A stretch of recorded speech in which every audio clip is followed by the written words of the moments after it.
किसने बोला था 10 मिनट के लिए पुलिस हटा दो, मजा चखा देंगे हिंदुओं को? आप क्या है वो भी सारी दुनिया जानती है। इनसे कहिए तमीज से बात करें, वरना यहीं से उखाड़ के फेंक दिए जाएंगे। बार बार हमारी भावनाओं के साथ खेला गया, तोड़ा गया, बोल बोल के कि ये फुव्वारा है। अब ये सनातन समाज जाग उठा है और आप लोगों की दरिंदगी के बारे में बात की जाएगी। और अभी मेरे यहाँ पे एक पैनलिस्ट कितने फक्र से कह रहे हैं 5:15 बजे नमाज होने जा रही है। तो अगर इनको फक्र है कि वहां पे नमाज हो रही है, तो मुझे भी अपने चीफ मिनिस्टर पे फक्र है।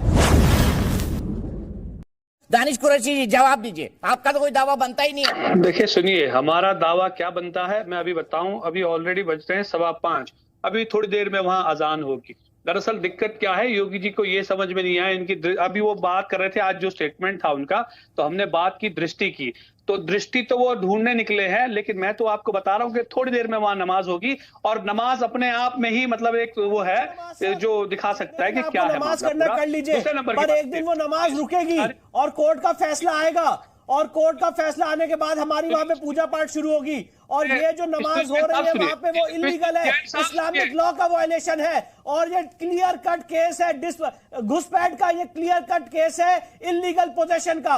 आपने हमारे मंदिर परिसर को अगर घुस के वहां पे नमाज भी पढ़ ले तो हमारा अस्तित्व खत्म नहीं होगा। ये बहुत ही सेटल्ड इस्लामिक लॉ भी है और बहुत ही सेटल्ड हिंदू शास्त्रिक नियम भी है। अरे ऐतिहासिक भूल को ठीक करिए शाहिद अली जी, आप आज के मुसलमान का क्या लेना देना औरंगजेब से? ऐतिहासिक भूल को ठीक करिए, योगी जी कह रहे हैं। नहीं, किसने कह दिया ऐतिहासिक भूल है ये आपके कहने से सब कुछ सही हो जाएगा? जो आपने कह दिया वही सही है, जो आपने कह दिया वही सही है, ये जो चीफ मिनिस्टर साहब ने कह दिया वही सही है। अरे मैं तो पूछ रहा हूँ, सवाल पूछ रहा हूँ भाई।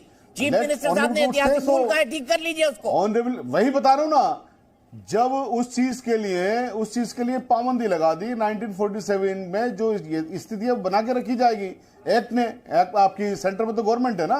अरे सर जब एक्ट बना था उस वक्त भी शंकर गौरी की पूजा हो रही थी। 93 में बंद की मुलायम सिंह यादव ने।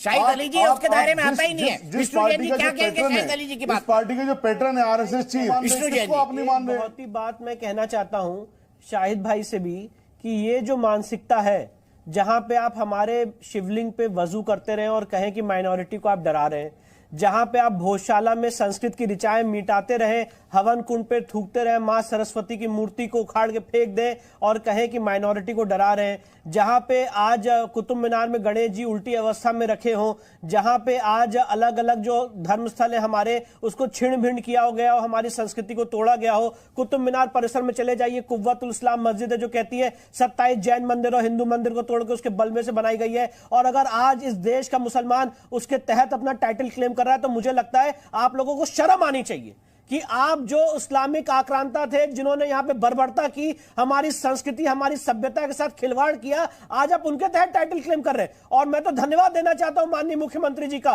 कि उन्होंने आज जो इस देश के सनातन समाज के और सारे लोगों की जन भावनाएं थी उसके अनुरूप बयान दिया है। आज जो वहां पे ग्लेयरिंग फैक्ट्स है उसके अनुरूप बयान दिया है। दीपक जी मैं एक बात कहना चाहता हूं, प्लीज जरा 1809 के डीएम वॉटसन की चिट्ठी पढ़िए, जिन्होंने कहा था कि ये मंदिर हिंदू समाज के लोगों को दे दीजिए। प्लीज जरा जो एएसएल ट्रेकर की किताब थी, जिन्होंने कहा था कि मंदिर तोड़ने के बाद भी हिंदू समाज के लोग वहां तथाकथित मस्जिद की चौखट पे पूजा करते रहे, उसको पढ़िए। एक सवाल का जवाब बता दीजिए जरा जेम्स प्रिंसेप की किताब पढ़िए, बनारस के डीएम थे, जिन्होंने कहा था कि अष्टमंडप का मंदिर था। एक सवाल का जवाब बता दीजिए बस। दीन मोहम्मद के केस में एक सवाल का जवाब, 12 लोगों ने गवाहियां दी थी, जिसमें उन्होंने कहा था कि यहाँ पे हिंदू समाज के लोग पूजा कर रहे हैं। इतने सारे फैक्ट्स हैं दीपक जी, उसके बाद भी उसके वायलेशन में वहां पे नमाज पढ़ी।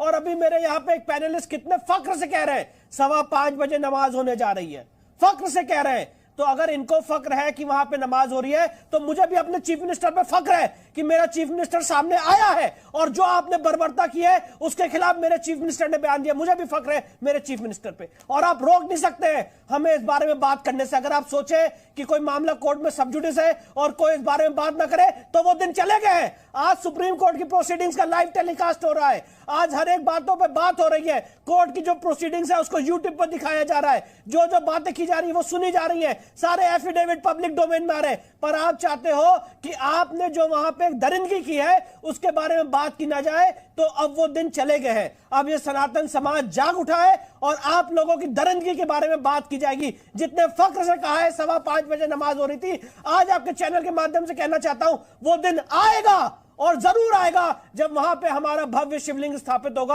और हम अपने आराध्य की पूजा करेंगे। ये गौरव भाटिया जी आप बताइए। सबसे पहले एक तर्क दिया गया दीपक जी कि वहां नमाज पढ़ी जा रही है, तो अगर नमाज पढ़ने से मस्जिद हो जाती तो जितने नेशनल हाईवे हैं, जितनी सड़कें हैं, जितने सार्वजनिक स्थल हैं, सब के सब मस्जिद हो जाते हैं। क्योंकि हम सब जानते हैं किस तरह से कई स्थानों पे नमाज पढ़ी जाती है, ट्रैफिक रुक जाता है। और संविधान की बात ये लोग कभी ना किया करें। मैं आपको बताता हूं क्यों। इन्होंने सब जुडिस मामला तो बोल दिया। जब इसी मामले की हियरिंग चल रही थी, ओवैसी जी इनके पार्टी के अध्यक्ष हैं, उनसे बड़े नेता तो कोई नहीं है, शिवलिंग नहीं है, फुव्वारा है। और पुरजोर तरीके से हम लोगों ने आपत्ति करी थी। दीपक जी, हमने कहा था मत बोलो ऐसा, अभी वाद चल रहा है, न्यायालय तय करेगा। लेकिन बार बार हमारी भावनाओं के साथ खेला गया, तोड़ा गया, उसे चूर चूर कर दिया गया बोल बोल के कि यह फुव्वारा है।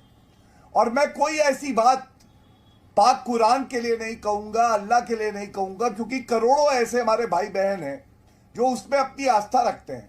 इस समाज को भी समझना होगा कि 120 करोड़ हिंदू अगर शिवलिंग में आस्था रखते हैं तो उसको फुव्वारा मत बुलाओ। और ओवैसी जैसे लोग जो अपने आप को बैरिस्टर बुलाते हैं, ये बैरिस्टर नहीं है, ये शरियस्टर है। ये केवल और केवल कुरान पढ़ते हैं, संविधान नहीं पढ़ते हैं और नफरत घोलना, जहर घोलना, यही इनका काम। आप क्या है वो भी सारी दुनिया जानती है। संघ परिवार के लिए आपका क्या स्टेटमेंट है वो भी सारी दुनिया जानती है। इसलिए आप पर आपकी आपत्ति हो सकती है बैरिस्टर साहब से, लेकिन तमीज से बात करें वरना यहीं से उखाड़ के फेंक दिए जाएंगे। नहीं उखाड़, ये क्या भाषा है आपकी? फुव्वारा बुलाया था, फुव्वारा बुलाओगे, फुव्वारा बुलाओगे और सोचोगे हम लोग सुन लेंगे। आप दीपक भाई कुछ नहीं बोलेंगे। अभी मैं बोलना शुरू करूंगा तो तुरंत आप बीच में कूदेंगे। फुव्वारा बुलाया था कि नहीं बताओ? नहीं मुझे ये, अरे सुनिए मेरी बात, उन्होंने पे रोक क्यों नहीं लगाई बताओगे? मैं आपकी बात कर रहा हूँ, सुनिए मैं आपकी बात कर रहा हूँ। और सवाल यहाँ मुख्यमंत्री के स्टेटमेंट का है। आज जो हम बात कर रहे हैं मुख्यमंत्री के मेरी बात सुनो, ये किसने बोला था 10 मिनट के लिए पुलिस हटा दो, मजा चखा देंगे हिंदुओं को? तुम लोगों की इतनी हैसियत है? 15 वोट है नहीं, नोटा से छोटी तुम्हारी औकात, और तुम हमें मजा चखाओगे, फूकेंगे तो उड़ जाओगे। रजाकारों के पिट्ठू, रजाकारों के पिट्ठू आप मुझे देश के खिलाफ कार्य करते हो। तुम्हारे डीएनए में विश्वासघात है, तुम्हारे डीएनए में विश्वासघात।